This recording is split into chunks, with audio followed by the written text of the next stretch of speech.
Hello, and this is Delia again. I'm reading The Struggle, Vampire Diaries. I'm on chapter 4, and I'm on this part. Glancing, actually I'm not. Actually, I'm down here. Let's see. Keep calm, Elena, she said. She told herself, pushing back the part of her mind that wanted to panic. The part that was saying, what if he's dead? What if he's really dead and nothing you can do will save him? Glancing about the room, she saw the broken window. Shards of glass lay on the floor beneath it, and she went over and picked one up, noting how it sparkled in the firelight. A pretty thing with an edge like a razor, she thought. Then, deliberately setting her teeth, she cut her finger with it. The pain made her gasp. After an instant, blood began welling out of the cut, dripping down her finger like wax down a candlestick. Quickly, she knelt by Stefan and put her finger to his lips.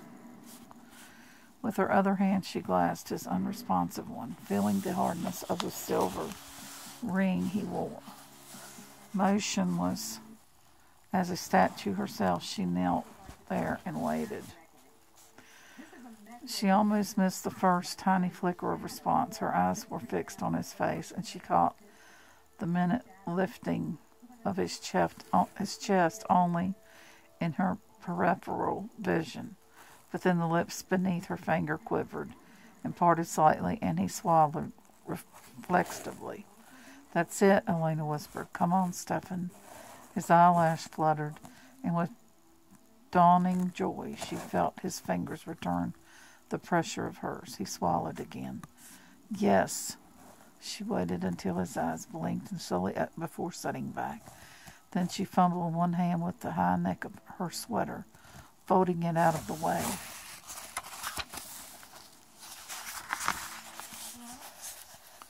Those green eyes were dazed and heavy, but as stubborn as she had ever seen. No, Stefan said. His voice was a cracked whisper. You have to, Stefan. The others are coming back and bringing a nurse with them. I had to agree to that, and if you're not well enough to convince her, you don't need a hospital. She left the sentence unfinished. She herself didn't know what a doctor or lab technician would find examining Stefan, but she knew he knew, and that it made him afraid. But Stefan only looked more obstinate, turning his face away from her. Can't, he whispered. It's too dangerous. Already took too much last night. Could it have been only last night? It seemed a year ago. Will it kill me? She asked. Stefan, answer me. Will it kill me? No. His voice was sullen. But then we have to do it. Don't argue with me. Bending over him, holding his hand in hers, Elena could feel his overpowering need. She was amazed that he was even trying to resist. It was like a starving man standing before a banquet, unable to take his eyes from the steaming dishes, but refusing to eat. No, Stefan said again, and Elena felt frustration surge through her. He was the only person she'd ever met who was stubborn as she was.